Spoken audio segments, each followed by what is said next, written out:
বন্ধুরা, আপনি কি কখনো ভেবেছেন আপনি প্রতিদিন যে খাবার খান সেই খাওয়ার সময় করা কিছু ছোট ছোট ভুলই কি আপনার ঘরের দারিদ্র্যের আসল কারণ হতে পারে?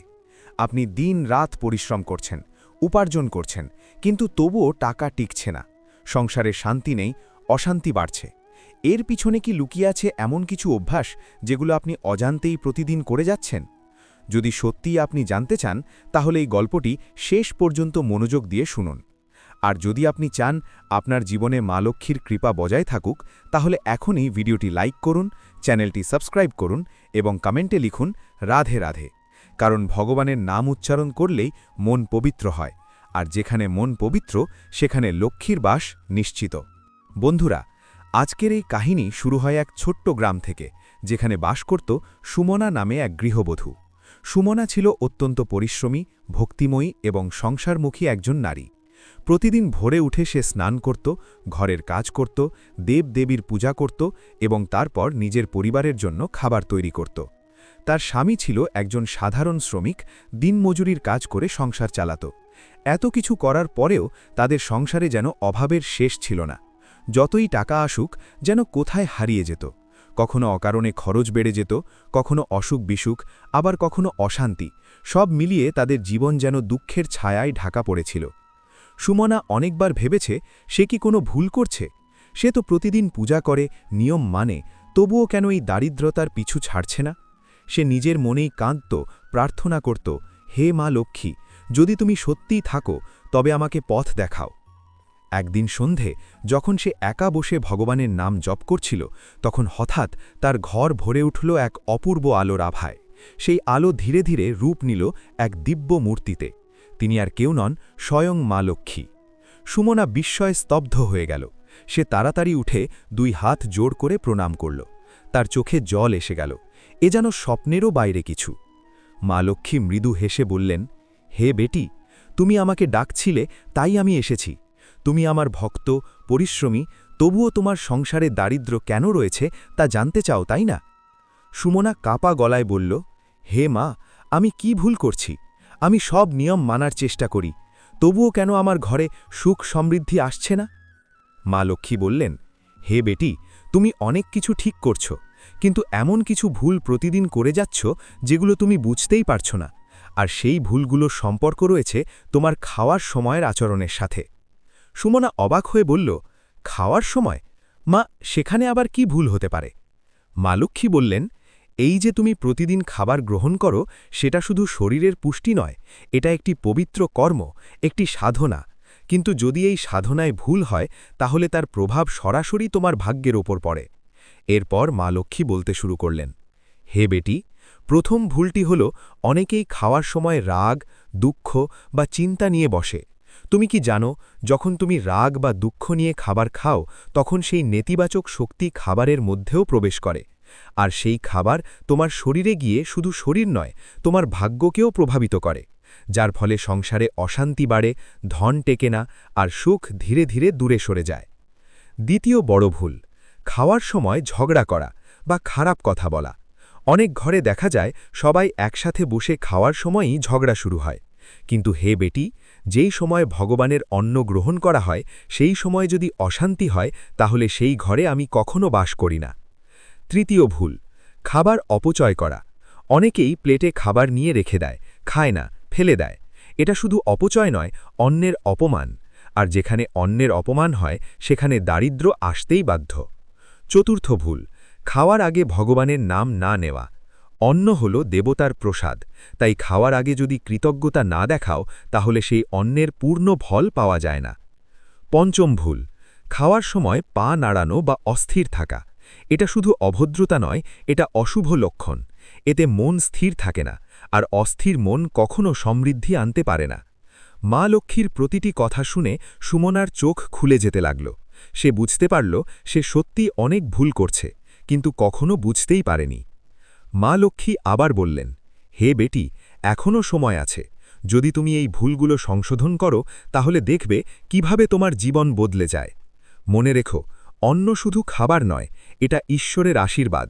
তাকে সম্মান করতে শেখো, তাহলেই তোমার ঘরে আমার কৃপা বজায় থাকবে। এই বলে মা লক্ষ্মী ধীরে ধীরে সেই আলোতে মিলিয়ে গেলেন। সুমনা স্তব্ধ হয়ে বসে রইল, কিন্তু তার মন যেন নতুন আলোর স্পর্শ পেল। সেই দিন থেকে সে তার খাওয়ার অভ্যাস বদলাতে শুরু করল। খাওয়ার আগে ভগবানের নাম নিত, শান্ত মনে বসত, কখনো ঝগড়া করত না, অন্যের অপচয় বন্ধ করল। কয়েকদিনের মধ্যেই সে লক্ষ্য করল তার ঘরের পরিবেশ বদলাতে শুরু করেছে। অশান্তি কমছে, স্বামীর কাজ ভালো হচ্ছে, টাকা একটু একটু করে জমতে শুরু করেছে। সুমনা বুঝতে পারল মা লক্ষ্মীর কথা একেবারেই সত্য। ছোট ছোট অভ্যাসই বড় পরিবর্তন এনে দেয়। বন্ধুরা, এই গল্প শুধু সুমনার নয়, আমাদের সবার।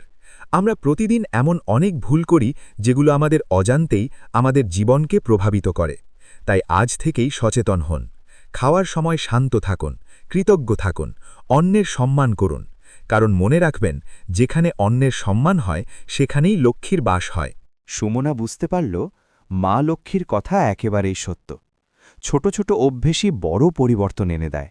You never কিন্তু listen বেটি, to me. এখানেই I'm গল্প trying. শেষ You're হয় না। impossible. Nah, কারণ you're just জীবনে lazy. শুধু Get off কয়েকটা me. নিয়ম মানলেই সবকিছু চিরদিনের জন্য ঠিক থাকে না, যদি সেই নিয়মগুলোর গভীর অর্থ না বোঝা যায়। কয়েকদিন সবকিছু খুব ভালোই চলছিল। সুমনার ঘরে যেন নতুন প্রাণ ফিরে এসেছিল। তার স্বামীর কাজও আগের থেকে Here, ভালো try হচ্ছিল। this. ঘরে অশান্তি it's কমে delicious. গিয়েছিল। I'm glad you R like সুমনার it. মনেও এক অদ্ভুত This শান্তি is নেমে এসেছিল। delicious. কিন্তু I'm glad একদিন you like দুপুরে it. যখন সে It's তার perfect. স্বামীকে খাবার দিচ্ছিল, তখন হঠাৎ করেই তার স্বামী রেগে গেল। কোনো বড় কারণ ছিল না, ছোট একটা বিষয় নিয়ে দুজনের মধ্যে তর্ক শুরু হয়ে গেল। সুমনা অবাক হয়ে গেল, এটা হঠাৎ কি হলো? সব তো ঠিক চলছিল। সেই দিন রাতে সে খুব চিন্তিত হয়ে পড়ল। সে আবার ভাবতে লাগল, আমি কি আবার কোনো ভুল করছি? সে সেই রাতেই প্রদীপ This is জ্বালিয়ে so good. ভগবানের Yes, সামনে you made বসে it চোখ perfect. বন্ধ করে I'm glad প্রার্থনা you like করতে it. লাগল। I do, very much. হে মা লক্ষ্মী, তুমি তো আমাকে পথ দেখিয়েছিলে। যদি আমি আবার কোনো ভুল করে থাকি, তাহলে আমাকে আবার শেখাও মা। তার চোখের কোণ দিয়ে জল গড়িয়ে পড়ছিল, আর ঠিক সেই মুহূর্তেই আবার সেই পরিচিত আলোর আভা ঘর ভরে তুলল। ধীরে ধীরে সেই আলো থেকে প্রকাশ পেলেন স্বয়ং মা লক্ষ্মী। মা লক্ষ্মী মৃদু হেসে বললেন, হে বেটি, তুমি আবার আমাকে ডাকছ, কিন্তু এইবার তোমার ভুলগুলো Devi, আরও your light সূক্ষ্ম, fills my soul. আরও গভীর। Rise, child, and সুমনা হাত carry জোড় this করে blessing. বলল, মা, আমি তো আপনার সব কথা মেনে চলছি, তবুও কেন এই অশান্তি ফিরে এলো? মা লক্ষ্মী বললেন, হে বেটি, Devi, your তুমি light নিয়মগুলো fills মানছ warm. ঠিকই, Your কিন্তু devotions, এখনো কিছু Kaka. গোপন নিয়ম আছে যেগুলো অনেকেই জানে না। Divine আর এই Mother, you have নিয়মগুলোই come. ঠিক করে দেয় I am তোমার here, ঘরে my child, Samriddhi rise and স্থায়ী be হবে I am নাকি blessed. আবার চলে যাবে। এরপর মা লক্ষ্মী ধীরে ধীরে বলতে শুরু করলেন, হে বেটি, প্রথম কথা, খাওয়ার সময় কখনো এক হাতে থালা ধরে খেও না। অনেকেই তাড়াহুড়ো করে এক হাতে প্লেট নিয়ে দাঁড়িয়ে বা বসে খায়। You never এটা listen to অন্যের me. অসম্মান। I'm trying. যখন You're তুমি অন্ন impossible. গ্রহণ Nah, করো, you're just তখন lazy. তোমার Get পুরো off me. মনোযোগ সেই অন্নের প্রতি থাকা উচিত। Here, try দুই হাতে this. সম্মান দিয়ে থালা it's ধরে delicious. খেলে I'm glad তবেই you like অন্ন it. পূর্ণ আশীর্বাদ দেয়। This is দ্বিতীয় ভুল, delicious. খাওয়ার I'm পরে glad you থালায় like it. হাত ধোয়া। It's তুমি কি perfect. জানো এটা কত বড় দোষ? যেখানে অন্ন গ্রহণ করা হয়েছে সেই থালায় হাত ধোয়া মানে সেই অন্নের অবমাননা করা। এতে ধীরে ধীরে ঘরে অভাব প্রবেশ করে আর লক্ষ্মী রুষ্ট হয়ে যান।